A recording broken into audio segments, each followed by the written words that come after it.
रहकर जिसने निज जीवन का रूप संवारा। तपा तपा श्रम की ज्वाला में उस साधक ने अपना जीवन बना लिया सच्चे अर्थों में निर्मल तथा कांतिमय कुंदन। सच्चरित्र व त्याग मूर्ति था, नहीं चाहता था आडंबर। निर्धनता उसने देखी थी, दया दिखाता था निर्धन पर। नहीं युद्ध से घबराता था, विश्व शांति का वह दीवाना। इसी शांति की बलि देवी पर उसे ज्ञात था मर मिट जाना। एक साधारण सा दिखने वाला व्यक्ति कितना असाधारण हो सकता है, इसका प्रमाण थे लाल बहादुर शास्त्री।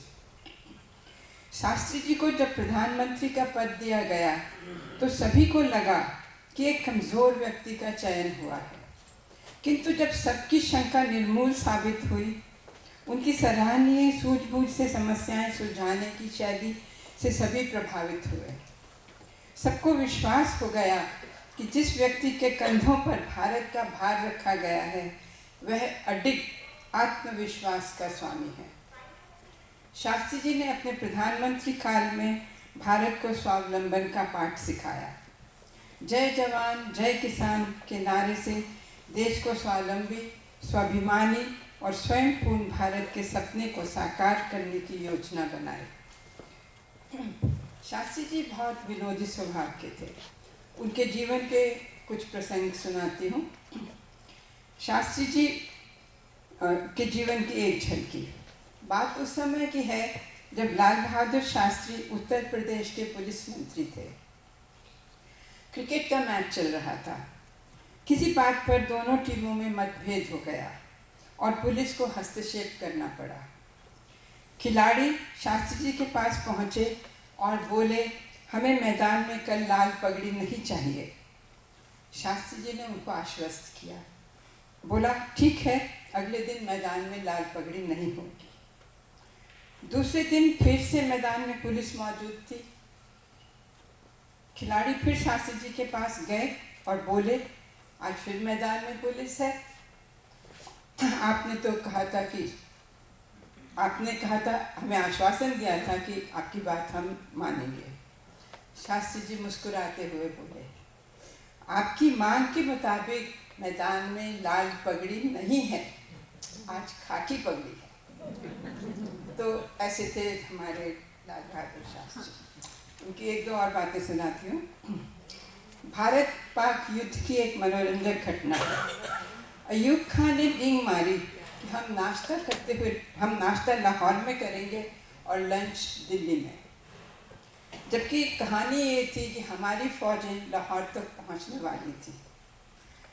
शास्त्री ने जब ये सुना तो जवाब दिया कि हम टहलते टहलते लाहौर पहुंच रहे हैं, तो ये अयूब खान क्यों इतना छटपटा रहे हैं।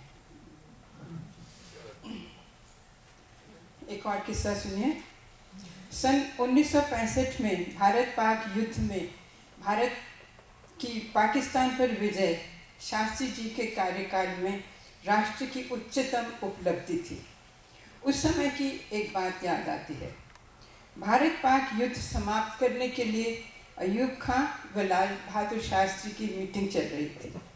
पत्रकारों ने बाद में प्रश्न किया कि अयूब खान इतने लंबे चौड़े हैं और आप इतने छोटे, आपको अयूब खान से बात करने में काफ़ी दिक्कत आई होगी।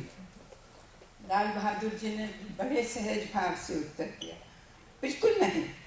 अयूब खान सिर झुका के बात करते रहे और मैं सिर उठा। तो ऐसे थे हमारे लाल बहादुर शास्त्री। शरीर से छोटे परंतु भीतर से दृढ़ आत्मविश्वास से भरपूर, हिमालय से अडिग व्यक्तित्व वाले सच्चे देशभक्त। अपने नाम को सार्थक किया उन्होंने। वे भारत के लाल भी थे और बहादुर भी। स्वतंत्रता से पहले लड़ी स्वतंत्रता पाने की लड़ाई, प्रधानमंत्री बनकर लड़ी स्वतंत्रता बनाए रखने की लड़ाई। इसलिए मरणोपरांत दिया गया उन्हें भारत रत्न का पुरस्कार। सचमुच वे भारत के रत्न थे। इससे बढ़कर इसका अधिकारी और कौन हो सकता है। भारत रत्न की उपाधि से विभूषित उन महान आत्मा की प्रतिमूर्ति लाल बहादुर शास्त्री जी को मेरा शतबार नमन।